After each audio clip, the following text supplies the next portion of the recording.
MEAC Media Day being hosted in the Baltimore Ravens Stadium is a great example of how a rising tide really can lift all boats. Oh, yeah, it's locked on HBCU. Play my music.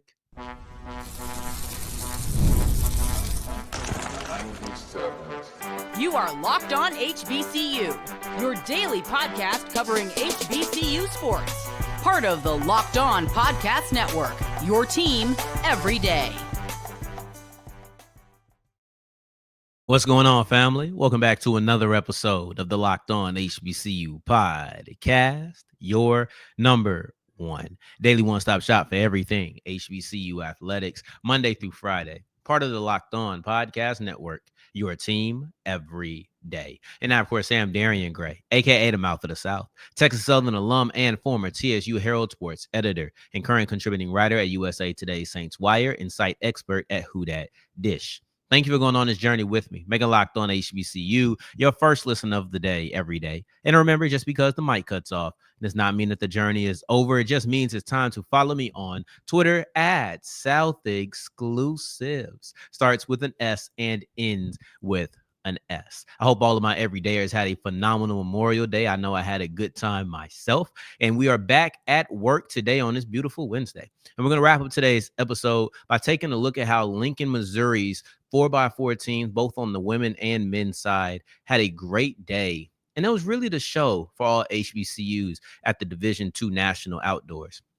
In segment 2, the CIAA is staying in Baltimore. The CIAA tournament had a bid to go to Charlotte or Baltimore, and they chose to stay where they have been for the last few years. And speaking of Baltimore, the CIAA isn't the only conference getting involved here. The MEAC is also moving their media day, not the tournament, but they're moving their media day to the Baltimore Ravens Stadium. And a large amount of this, if we're going to be honest about it, has to do with Michael Vick and Desean Jackson.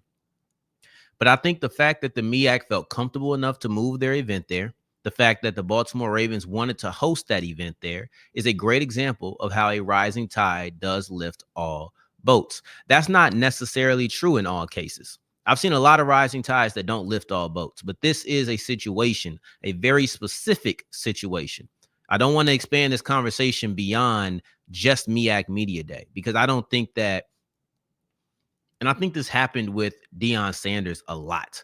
I think this happened with Deion Sanders a lot, where there was a lot of conversation around how he lifted HBCU football. And I'm not going to sit here and act like he didn't put certain eyes on it.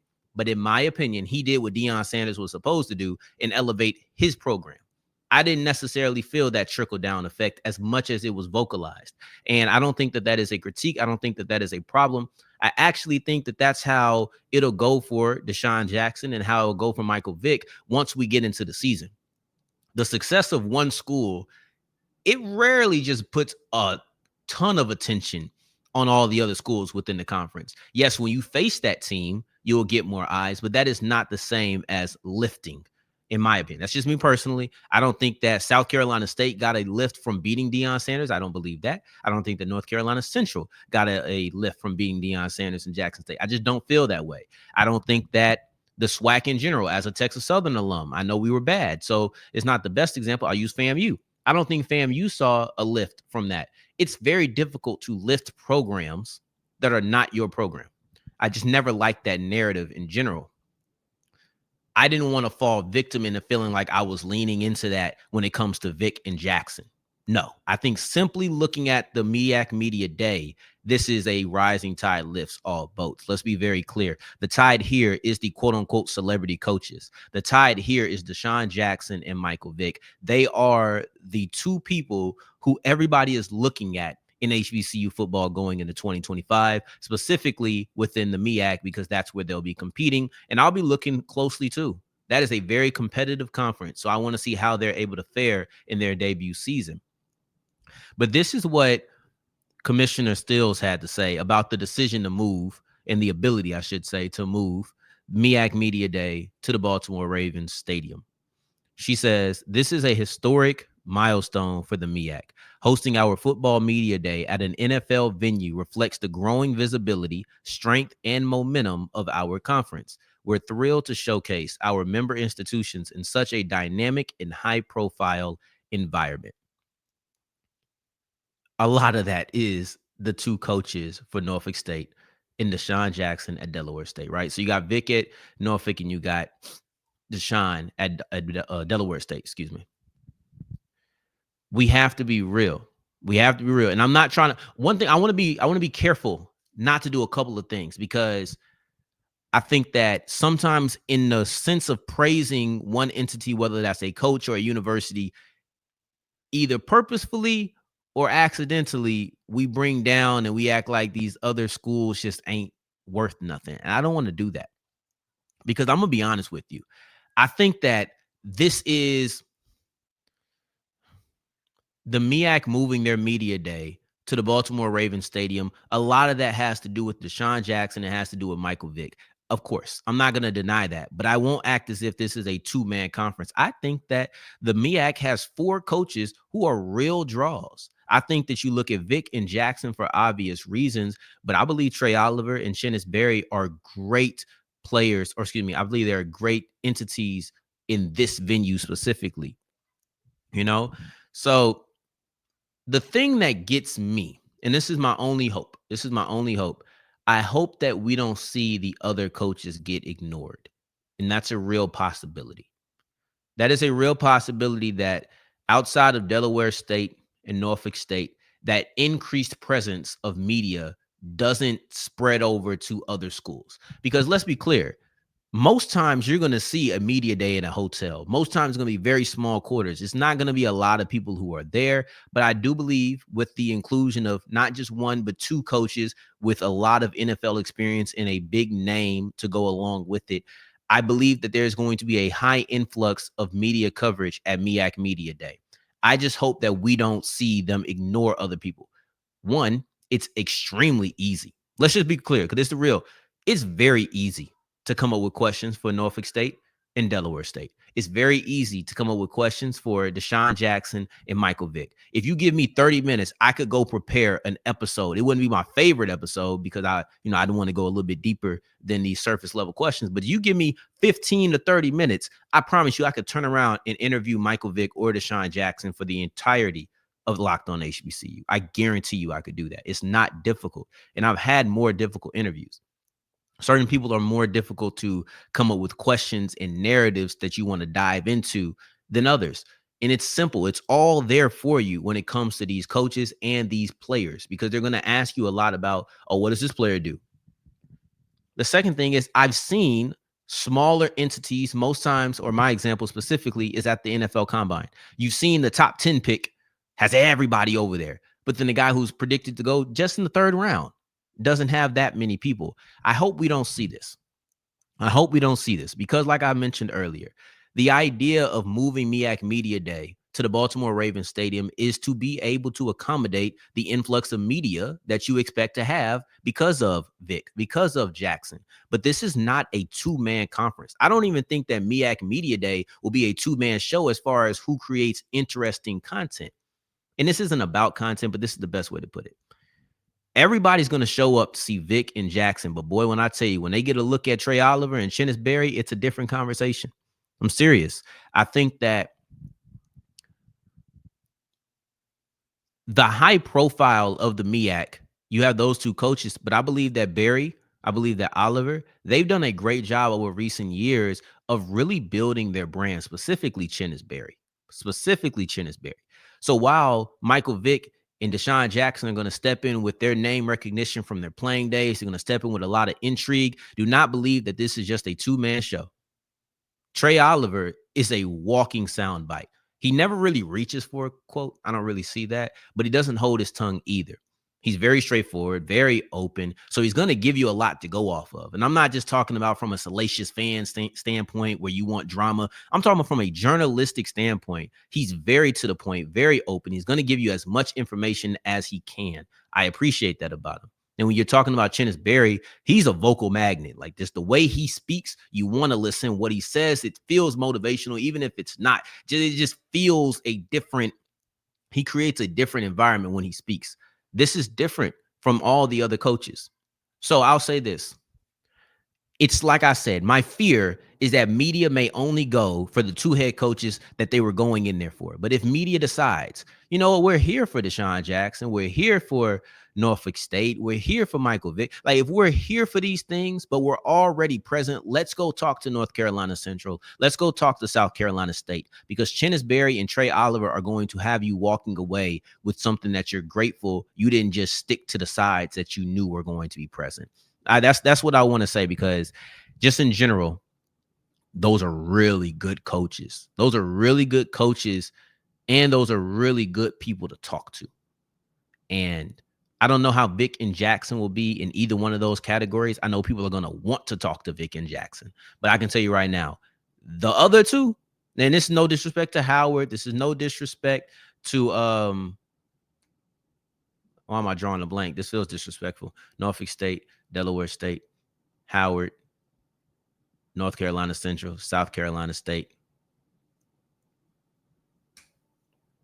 That's an embarrassing blank that I'm having right now. And I mean, no disrespect to whoever that other school is. Maryland? No, they're on basketball. Oh, they gonna kill me. I'm locked on HBCU. Don't forget. Okay, anyway, the point is, y'all know I can't. You know I can't just walk around and not remember Norfolk State. Am I saying 6 of them? Norfolk State, Howard, Delaware State, South Carolina State, North Carolina Central. Oh, Morgan State. Okay, I don't know how I was forgetting that. But there's no disrespect to Howard, no disrespect to Morgan State, but you have two high profile players. Like, this is how MEAC Day really is broken up. I broke up the MEAC in the schools and then the tiers as far as football teams go. But if we're talking about MEAC Media Day coverage, you could break that into tiers too. You have the two former NFL players who are going into their first year as a head coach. That's going to be the main draw for most new members. If you ain't just always in the MEAC and you're showing up, you're probably showing up for Vick and Jackson. Hopefully you stay around so you can talk to Oliver and Barry, because they're going to give you something really good if you're a journalist. Like, if you really want to know about the game, you really want to know about the conference, you just want good things to cover, they're going to give you that. And then you could get that from Howard and Morgan State. But I don't necessarily feel like Scott and Wilson have the most.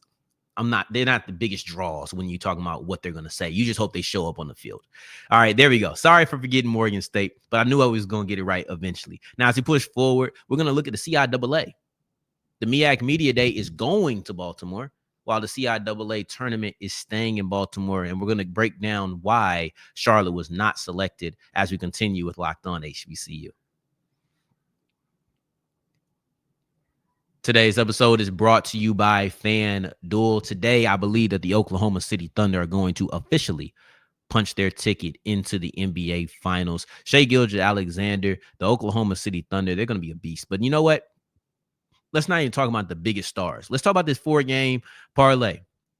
All these players have to score above 10 points, and I think that they will. Rudy Gobert, Alex Caruso, Chet Holmgren, and Nickeil Alexander-Walker. So you have 4 players, 2 on each team, Gobert and Alexander-Walker on the Timberwolves, Caruso and Holmgren on the Thunder. If all 4 of those men score above 10 points in Game 5, you can go ahead and make you some money back. Now, you put down a $5 bet. If that wins, you get $200 back in bonus bets. So you put down something easy like I think this one is, you get $200 back in bonus bets right back to you. So it's up to you. I'd go with something easy and go a little bit more difficult as the time goes on. But in order to do any of it, you have to go to FanDuel.com. That is FanDuel.com to make every moment more. As we continue rolling on today's episode of Locked On HBCU, I appreciate you for making this your first listen of the day every day. For your second listen, make sure you're checking out Locked On NBA, because this is the biggest time of the season for them. We're going into the NBA Finals just next week, the beginning of June. Make sure you are present for it. Now, I want to talk about a little bit of tournament, about the biggest time of the CIAA season, if you allow me to. We knew it was between Charlotte and Baltimore. At the end of the day, it was between Charlotte and Baltimore who was going to have the ability to host the CIAA tournament. Those have been the two teams, or excuse me, the two cities that have owned or that have hosted this since 2006. You had Charlotte from '06 to 2020. And then since then, over the last 5 years, you've had Baltimore in the mix 21, 22, 23, 24, 25, right? So you've had all of those. You have those two cities. And we knew it was going to come down to them. Those ended up being the only two cities. I keep wanting to say schools or teams, but Charlotte and Baltimore were the only two cities that put in a bid. And the CIAA ended up going with Baltimore, which by everybody's reaction, I do feel like Baltimore was different. I do feel like Baltimore provided more excitement. I do feel like Baltimore was, when it was a change of pace, it was welcomed and appreciated. I know nothing about Charlotte in the CIAA tournament. I don't. When I came around, it was 2021. I started hosting the show at the end of 2021. So my first time seeing it was 2022. It's been in Baltimore since I've been covering this event. So all I know is what it was in Baltimore. All I know is how people react when it's in Maryland. I don't know how people, I haven't even really heard the comparisons. So maybe I shouldn't say the change of pace was a breath of fresh air. It was a welcomed change. It was something that they appreciated. They liked that because I had people who talked to me about how the event went and how great it was, how much of an environment and atmosphere it was. And I'm thinking to myself, I got to get out there. I got to get out there. I keep saying every single year, I'm going to go. I'm going to go this year. I'm going to go to Baltimore. And I just don't ever plan it. That's all that happens. I just don't plan it. But one of these years, I'm going to go, and I'm going to go as a fan. I'm not even going to go as a person covering. I'm just going to buy a ticket. Oh, that's money. Anyway, but the point is, that environment has been something that people have sought after. It's been something that people have praised for years. I'm not surprised that they decided to stick with Baltimore. Let me say, that's the point I'm trying to get to, but I'm going through a bunch of different hoops to get there. I'm not surprised that they decided to stick with Baltimore. What I will say is there is a clear reason they didn't go with Charlotte. And I want to break this down because it's been reported by the Charlotte Business Journal, certain things. And as I mentioned, what Charlotte couldn't do, I don't want it to seem like, oh, we going with Charlotte, but they couldn't do this, that, and the third. So we got to go ahead and go with Baltimore. I don't want Baltimore to seem like a consolation prize because it isn't. There was two cities that brought in a bid to host the CIAA tournament. I think both of these cities were valid options. I think they both had their perks. So I think that Baltimore did good things that made Baltimore a great city. And it wasn't just, well, we ain't going to do it here because of X, Y, and Z. So we're going to go over there. I think that would be disrespectful. I think that would be a disservice to the city of Baltimore. But one of the biggest things that was said is that Charlotte just couldn't guarantee that they'd play uptown all 3 years. It was a contract that was supposed to go from 2028 until 2030.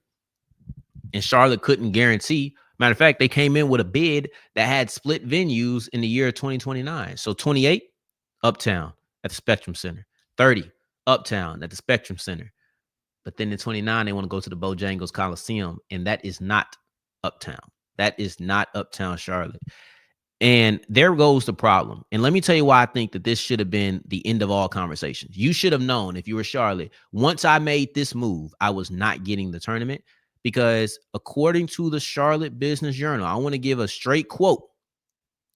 Conference executives previously made clear to Charlotte tourism and political leaders throughout the lead up to bid proposals that the CIAA did not want to play outside uptown. So when you say made clear throughout the lead up, that tells me it's more than just one conversation. And that tells me that the CIAA was very adamant about what they would and wouldn't accept. This almost feels like a non-negotiable. This almost feels like you shouldn't even have put in a bid if you couldn't guarantee that we'd be uptown. That's what it feels like to me. I'm not going to call it a slap in the face because, look, you want this event. You want to be a part of it. So it's like, look, I can give you two, but I can't give you all three. And I believe that as long as Charlotte is either unable or unwilling, one of the two, to be able to give the CIAA tournament 3 or however long that contract is, 3 years of unbroken events at the Spectrum Center uptown, they'll never get this event back. It'll be in Baltimore until you can guarantee that venue. And let me say this. It was reported in that same CBJ article that a lot of the disdain for having a non-uptown venue comes from the fact that the Hornets were unhappy with the CIAA tournament's attendance in the middle of the week. And because of that, they did split venue over the last 4 years, 17, 18, 19, 20. So over the last 4 years of the event, there was split venue. I would never want to do split venue. I think split venue is actually trash. I would just want to host it every single day at the same place. That just makes the most sense to me. But Charlotte was the Hornets. They weren't happy about it. They wanted to put more profitable events in there. And I get it from a business standpoint, get the thing that generates the most money for you. But from a CIAA standpoint, we don't have to just take that. Two people doing business for themselves and it doesn't work out, it don't make it bad business on either side. I think what Charlotte was trying to do made a lot of sense. And the CIAA did what they had to. They're going to stick in Baltimore. So that's the big thing around this conversation is that Baltimore has been the home of the CIAA tournament for the last 5 years. It was going to be that way until 2026. And this is just a 3-year extension that's going to extend that contract out until 29. So you'll have at least a 9-year run for Baltimore in the CIAA tournament. As we push forward, though, I want to go to the track. I want to talk about this relay. Lincoln, Missouri, men and women absolutely did the thing. They were dominant. I'm not even gonna say dominant. The women were dominant. The guys were really, really good, though. Let's get into that as we talk about continue with Locked On HBCU.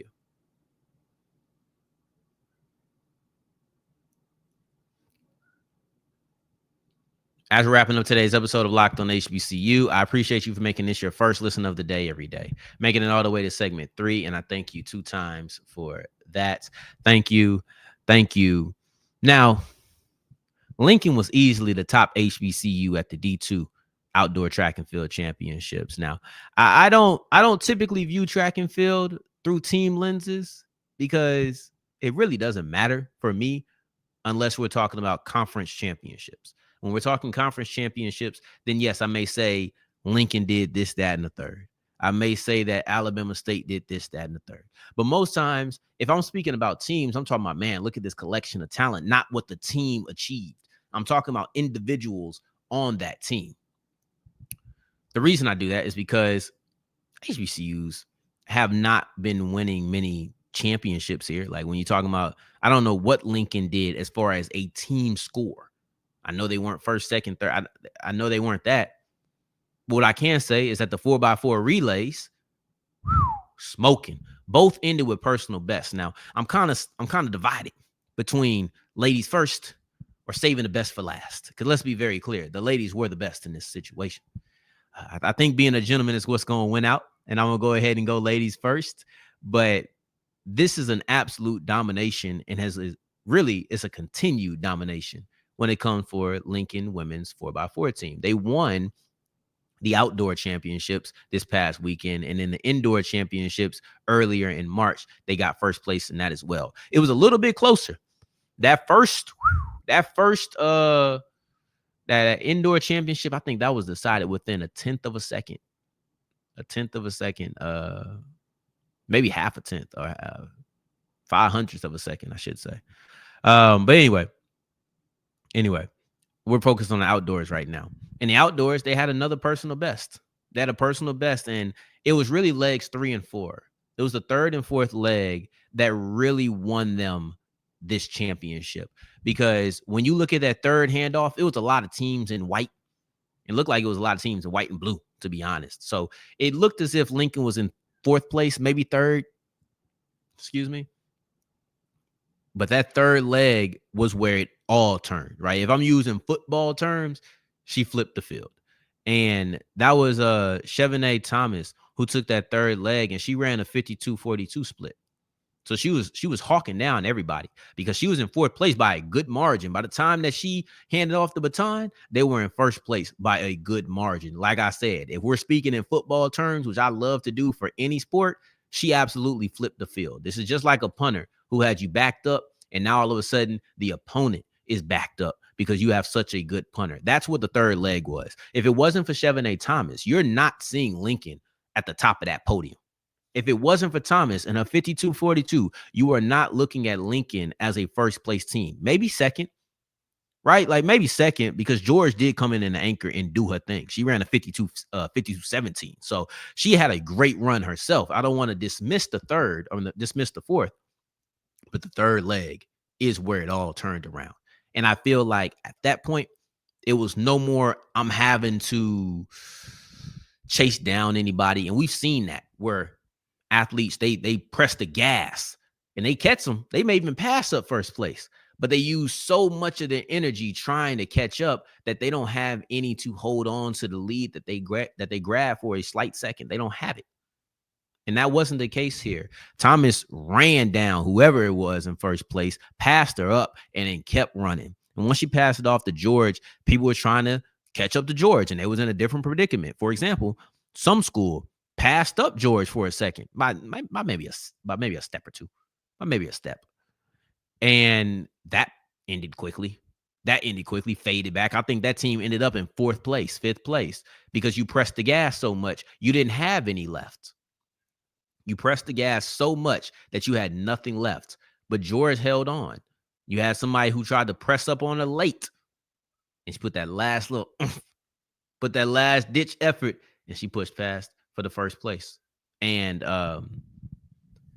everybody in that field, except for the last place team, ran a personal best. You can see that competitiveness by how Lincoln had to catch up. That third leg had to do a lot of work because everybody was flying at that point. We see how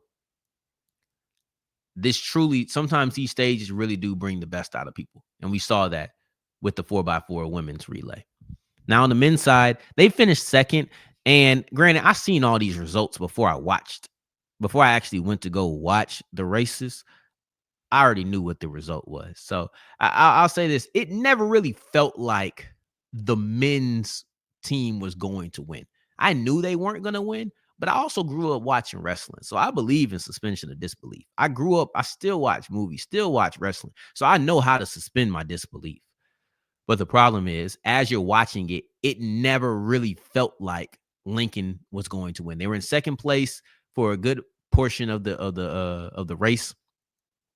When they did pass the final leg, all you hear is the announcers telling me how Pittsburgh State, who ended up winning, that guy just won the 400, and he hawked somebody down. And I'm looking at him run, hair flying in the wind. I'm sitting here thinking to myself, this dude look like he on a stroll right now. I can't wait till he kicks it in, because I know he's going to, because I know he won. But it's just like, you can tell he's not really on the gas, and Lincoln had to be on the gas to catch up. It was a good race by Lincoln, but overall, you could tell Pitt it was over. Come on now. You could just tell every step of the way. Once I put my foot on this gas, I'm gonna really dust you. And that's exactly what happened.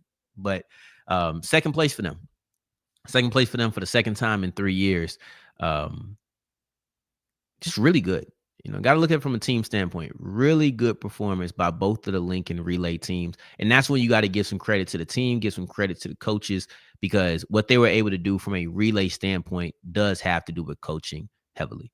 That's not just accidental. I've seen teams have bad handoffs. I've seen teams not be able to catch up. You have to make sure all your fundamentals are right in order to do, especially what the Lincoln women did. Now, on tomorrow's episode, I can't wait. We're almost to Friday, guys. We are almost to Friday, so I'm excited about that. Don't forget, next week, we're going to start rolling and chopping this down to 3 days a week. So be ready for that. In the meantime, in between time, until the next time that we hear each other, family, take care, stay blessed. Peace.